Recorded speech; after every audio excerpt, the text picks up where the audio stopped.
ناظرین، آپ نے پہلے جنت البقیع کی ویڈیو دیکھی، آئے آج دیکھتے ہیں جنت المعلیٰ کی ویڈیو۔ جنت المعلیٰ یعنی اس کو پکارنا ایک عربی سٹائل سے پکارنا ہوتا ہے، بیچ میں عین آتا ہے۔ تو ناظرین، یہ دونوں قبرستان ایسے ہیں جو اس دنیا کے سب سے آپ کہہ سکتے ہیں کہ برکتوں والے، رحمتوں والے قبرستان ہیں، جن کے بارے میں نبی کریم صلی اللہ علیہ وآلہ وسلم کے فرمان بھی موجود ہے کہ جو ان قبرستان میں دفن ہوگا ان کی بخشش نبی کریم صلی اللہ علیہ وسلم اپنے ذمہ لے لیتے ہیں۔ تو ناظرین، جنت المعلیٰ کس طرف ہے؟ جب آپ سعی کرتے ہیں تو جو مروہ کا گیٹ آتا ہے، جو وہاں سے آپ سیدھا اگر پیچھے چلے جائیں تو یہ قبرستان آتا ہے۔ ناظرین، یہی قبرستان نبی کریم صلی اللہ علیہ وآلہ وسلم کے وقت بھی موجود تھا اور اہم موجود نہیں تھا۔ اس قبرستان میں نبی کریم صلی اللہ علیہ وآلہ وسلم کے آباء و اجداد یہیں پر مدفون ہیں۔ اس سے اندازہ لگا لیں کہ کتنی جو بڑی بڑی شخصیات کی قبریں ہیں۔ اور اگر شخصیات کی بات کریں تو خاتون جنت، ام المومنین، امہات المومنین، ناظرین سیدہ خدیجہ رضی اللہ عنہا کی مبارک قبر بھی اسی قبرستان میں موجود ہے۔ یہ ناظرین قبرستان اس وقت بھی موجود تھا۔ آئے میں آپ کو ایک ویو دکھاؤں جو کہ 1400 سال پہلے کا ہے۔ نبی کریم صلی اللہ علیہ وآلہ وسلم کے وقت یہ قبرستان جو آپ سکرین اس وقت دیکھ رہے ہیں، یہ دیکھیے خانہ کعبہ سے جب آپ جاتے ہیں مروہ کی پہاڑی کو کراس کر کے تو اینڈ پہ ایک پہاڑی بائیں طرف آتی ہے، وہاں پر یہ پہاڑی سے ہی قبرستان شروع ہوتا تھا۔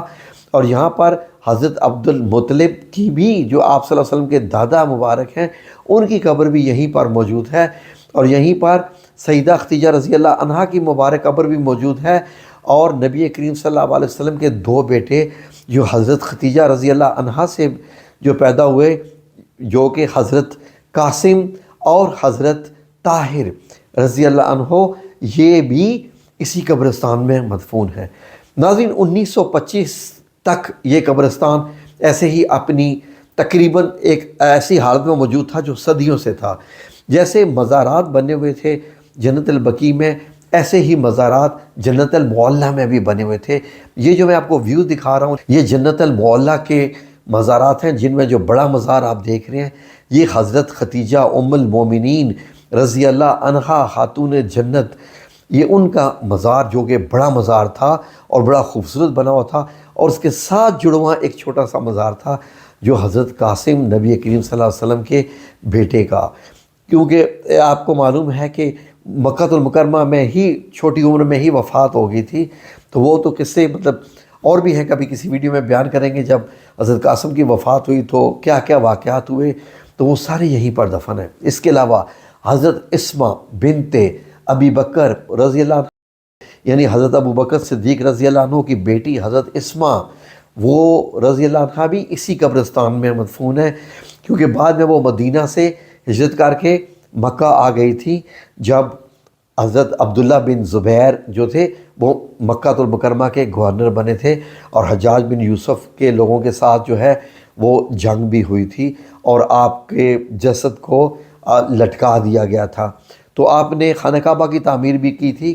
تو ناظرین، حضرت اسما رضی اللہ عنہا اور حضرت عبداللہ بن زبیر بن عوام، ان کی قبر مبارک بھی یہیں پر موجود ہے۔ وہ بھی آپ سارے یہ اسکرینز کے مناظر دیکھ رہے ہیں۔ اس کے علاوہ حضرت ابو طالب، نبی کریم صلی اللہ علیہ وسلم کے مبارک چچا، جنہوں نے آپ صلی اللہ علیہ وسلم کی پرورش کی، حضرت علی کے والد محترم رضی اللہ عنہ کے والد محترم بھی اسی قبرستان میں ہیں۔ تو ناظرین، جب بھی آپ جائیں جنت المعلیٰ قبرستان میں ضرور جائیں۔ یہ اس کے مناظر آپ دیکھ لیجئے، کتنے خوبصورت مناظر تھے۔ آج بالکل جنت البقیع کی طرح اس کو برابر کر دیا گیا ہے اور کسی وقت کھولا جاتا ہے۔ اور یہ مناظر میں آپ کو دکھا رہا ہوں، سیدہ خدیجہ رضی اللہ عنہا کا مزار مبارک، یہ جو ہے گرانے سے پہلے اور گرانے کے بعد اب یہ جو قبر مبارک دکھائی دے رہی ہیں، تو یہ بھی آپ منظر دیکھ رہی ہیں۔ تو یہاں پر ظاہر ہے کتنی بڑی شخصیات ہیں۔